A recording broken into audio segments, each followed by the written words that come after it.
Excellence, Monsieur le Président de la République. Aujourd'hui, je m'adresse à vous au nom de tous les Congolais, au nom de ce peuple qui endure au quotidien les conséquences de la gestion chaotique de nos ressources et de notre nation. Le temps est venu pour vous de prendre des mesures décisives, de mettre fin au désordre qui gangrène notre pays et de rendre justice au peuple congolais. Monsieur le Président de la République, personne mieux que vous ne connaît l'état actuel du Congo. Vous savez pertinemment qui sont ceux qui ont détourné les ressources financières de notre pays. Vous connaissez les acteurs de cette corruption massive, ceux qui ont profité des finances publiques pour s'enrichir alors que le peuple peine à survivre. Il est temps que vous agissiez et que tous ceux qui ont abusé de la confiance nationale soient tenus responsables, qu'ils rapatrient les fonds détournés et les remettent au trésor du Congo. Monsieur le Président de la République, il est également de votre devoir de rapatrier les 14 000 milliards de francs CFA destinés aux générations futures, placés dans une banque où vous êtes le seul à en avoir accès. Ces ressources appartiennent à tous les Congolais, à nos enfants et aux générations qui viendront.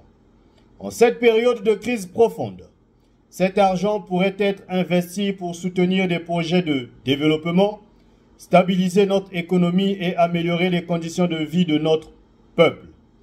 Le peuple congolais exige des actions concrètes.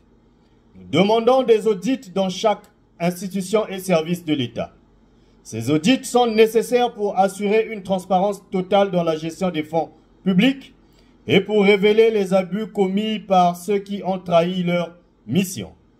Ces fonds doivent être utilisés pour financer les infrastructures, les services publics et pour offrir aux Congolais une qualité de vie décente. Un remaniement du gouvernement est également impératif. Les mêmes visages qui se sont montrés inefficaces et qui n'ont apporté aucun résultat ne peuvent plus rester en place. Les ministres, directeurs et autres responsables devront rendre des comptes et ne pourront quitter le territoire national avant la fin des audits.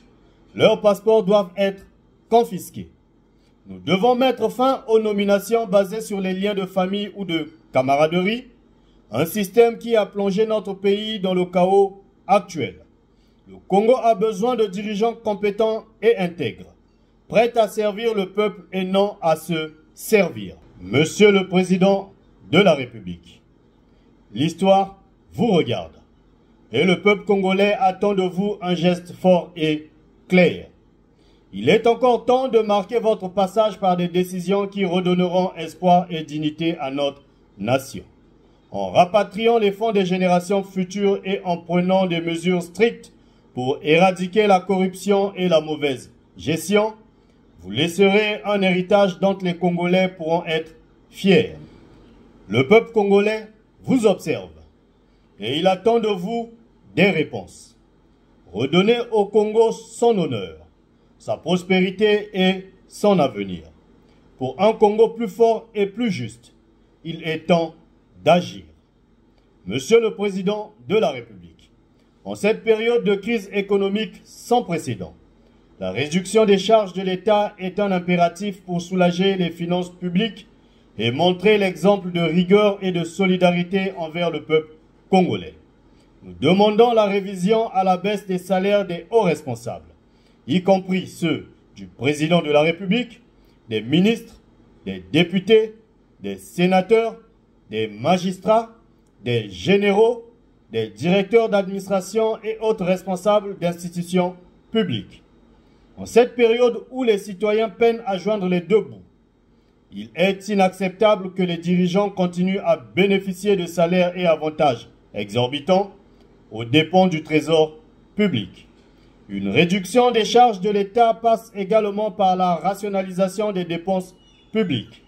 Les fonds publics doivent être prioritairement alloués aux services essentiels tels que la santé, l'éducation, l'accès à l'eau potable et à l'électricité et le soutien aux familles congolaises. Toutes les dépenses superflues, les missions coûteuses et les dépenses de prestige doivent être strictement limitées. De plus, Les véhicules et les résidences de fonction ainsi que les dépenses de protocole des ministères et des administrations doivent être rationalisées. Trop souvent, les ressources de l'État sont gaspillées pour entretenir un train de vie luxueux qui n'est plus en adéquation avec la situation actuelle du pays. Monsieur le Président de la République, l'heure est à la transparence et à la responsabilité. Le peuple congolais exige des dirigeants exemplaires, prêts à faire les sacrifices nécessaires pour redresser notre nation. Les ressources de l'État doivent être gérées avec rigueur et chaque dépense doit répondre à un objectif de développement et de bien-être pour les citoyens. C'est en mettant en place ces mesures de réduction des charges de l'État que vous pourrez réellement incarner le changement attendu. En revoyant les priorités et en réorientant les ressources publiques vers les besoins réels de la population, vous prouverez votre engagement envers la nation et démontrerez que vous êtes prêt à mettre en œuvre les réformes qui s'imposent. Monsieur le Président de la République, le Congo mérite un nouveau départ, un avenir bâti sur la responsabilité, la transparence et la gestion rigoureuse de ses ressources, car vous n'êtes pas à la tête du pays pour servir votre famille, un clan, un parti politique, mais plutôt tous les Congolais. La patrie ou la mort, nous vaincrons. Castelin Cédric Balou, président du collectif des jeunes du Congo et de la diaspora.